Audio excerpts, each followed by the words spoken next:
Okay, Sir Noel Sampayan. Sir, good evening po. So, ito po yung receiver mo. Yung ating version 5. Okay, ito yung dumating sa atin. Yung ating Misumi spring sa ating hammer and saka sa valve spring. So, kakalasin natin yung receiver mo as your request. So, ayan, sir. Magliligtis ko to para sigurado nating walang singaw sa valve. Overnight ligtis. So kalasin natin para malaman mo kung paano yung pagkalas ng ating receiver. So dapat meron kang alin. So 5mm na alin wrench. So tanggalin mo po muna yung iyong tactical kit. So yung tactical kit is ito. Ito po pala yung serial number mo. Ang SN240027. So ayan, may kasamang pellet tray. So tanggalin natin 5mm allen wrench yung ating tactical.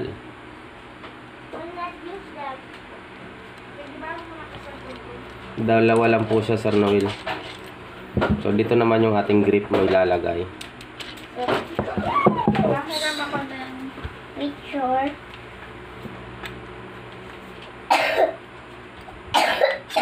Yun.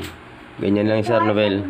So makikita mo na rin yung trigger housing mo. Pwede mo rin siyang kalasin yung trigger housing mo. Yan. Yan lang siya. Dala ko sa mo. So hindi mo matatanggal yung valve housing kung hindi mo to tatanggalin yung tactical kit mo tsaka yung trigger housing, dahil meron kang maliit na allen wrench na kailangan para sa lock ng valve housing mo dito sa pinakamaliit na butas dito sa ilalim. So bago mo yung tanggalin, buksan nyo po muna yung takip ng valve housing. So gamit ka ng flat.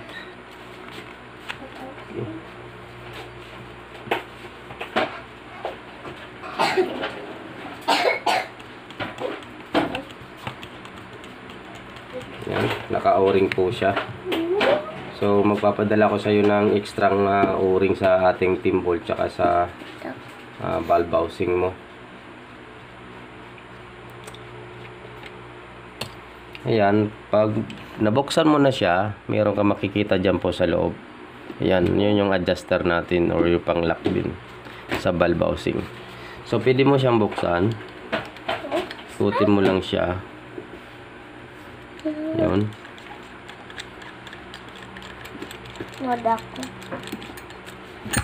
Yan, tanggal na po. So taktak mo lang siya. Tingnan mo kung subukan mo kung mahulog yung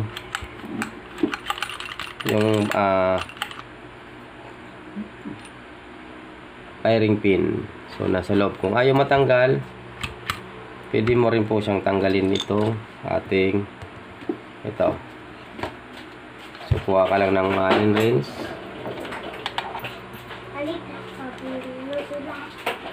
Yun. Para malaman mo yung ating internal.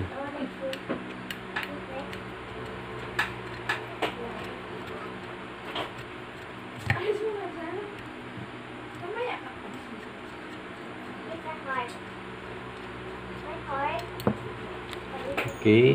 So, tanggalin mo yung ating hindi mo siya matanggal, gamitan mo siya ng pliers. Okay, medyo masikip na siya. So, tanggalin na lang siguro natin sa loob. Sundutin mo lang dito, makikita mo na yung firing pin niya.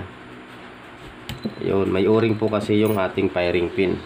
So, ito na po yung ating firing pin sa loob sa valve housing.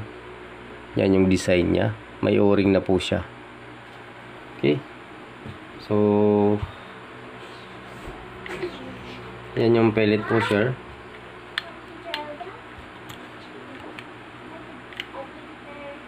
Luwagan mo siya dito. Adjustable. Dito ka po mag-a-adjust ng power mo. Yan.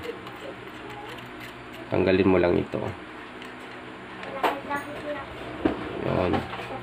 May guide po yung ating spring. Yan. Okay.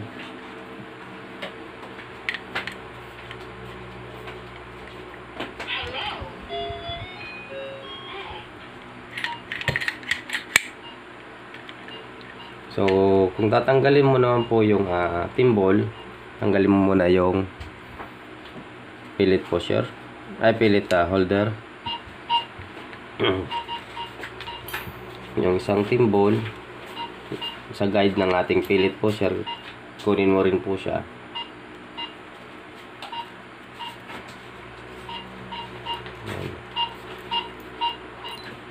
Lalabas yan. So, ayan. Yung timbol naman po, pag gusto mo siyang tanggalin, yan, luwagan mo lang. Diretso mo na siya tanggalin. Tapos itulak mo lang siya.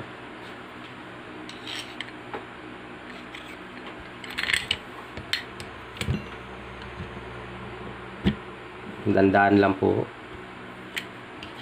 Yan. Yan.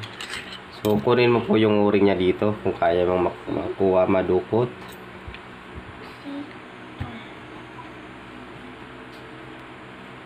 So, ayan. Medyo mahirap lang po dito sa part na to kung babaklas ka ng timbol. Kasi, kompleto na nga po yung mga o-ring natin. Harap tsaka likod. So, once na matanggal mo na po siya, yan. Diretso mo pa po, tulak mo pa siya para makuha mo rin yung sa front na timbol. Na o-ring pala, sorry. Na o-ring. Yan. Kasi hindi mo mailalabas yung timbol kung hindi mo tatanggalin po lahat ng o-ring niya. So, dito ko yan. Dito yung diskarte ko. So, dapat lang mo siya makuha. May technique ka lang pagkuha ng mga o-ring. Yun. So, ayan. Yun, siguraduhin mo lang na maluluwag po yung alin dito sa lakbar, sa barrel, kasi babangga paglabas ng timbol.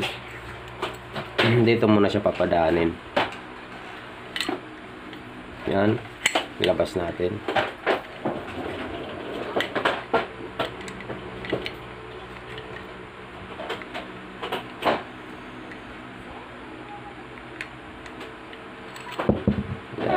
So, ito na yung timbol natin, sir.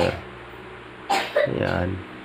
Front, ito may between barrel yung timbol. May o-ring na rin siya. May inner o-ring na rin po siya sa loob para sa pilot pusher. Ayan. So, yan yung internal natin. Ang dalas yung valve housing mo. So, yung sa valve housing po, pinakamalit na alin. Ano po yata to? 1 mm. 1.5. So, sundutin mo lang po siya dito sa pinakamaliit. Yan, dyan. May mararamdaman ka dyan na lock. Medyo pinalaki na pala ni maker. So, yan. Siguro mga 1.5 mm tong alin. Yun. So, dito po yung pinaka parts na masilan kasi kailangan naka-align yung transfer port doon sa timbol. So, make sure na naka-align yung butas dito sa timbol natin. So, luwagan mo lang siya. Then, taktak mo lang siya kung kaya matanggal. Kung hindi, sundutin mo po siya ng alin. Doon. Kasi meron siyang o-ring, hindi mo basta-basta siya matatanggal.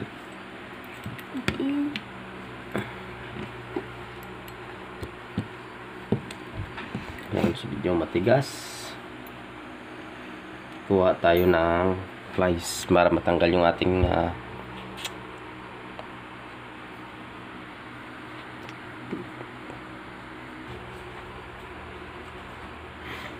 so ayan, sir, natanggal ko na yung hammer mo.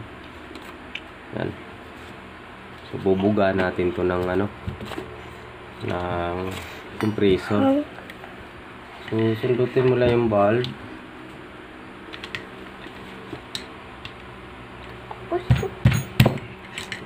Okay. So, ayan sir. Ang ating valve housing. Yan, double o-ring na rin po siya. So, papalitan ko to, medyo nasugatan yung ating o-ring. Yan. So, kung makikita mo, nasa 6.5 ID na yung ating transfer port. So, ayan. Turo ko sa iyo kung paano maglagay ng ating spring. So, ito yung ating guide. So, dito lang po siya. Pag ginigpitan mo yan dito, sir, i-expand yung ating o-ring dyan. So, yun na yung magpipigil sa hangin lumabas dito, tsaka dito. Yan. So, okay. Yan ang parts ng ating Taurus. Napakasimple lang po ikalas. Pero, kung may mga katanungan kayo, tawagan lang ako. Pag hindi ako busy, maharap ko po kayo, sir. So, ito, yan, yung ating valve housing. Ang hammer, decacker, ang timbol, yan. So, ang lock natin sa adjuster ng ating hammer. Guide spring para sa tension hammer. Ang ating firing pin. So, ayan sir, yung firing pin na natin. Malaki na po. 4mm na po yata to. So, ayan. Yan ang mga parts ng ating Taurus. So, ayan. Ilinisan muna natin siya. Para make sure na wala siyang latak sa loob. I-assemble natin. Okay. Send ko po sa ito yung video.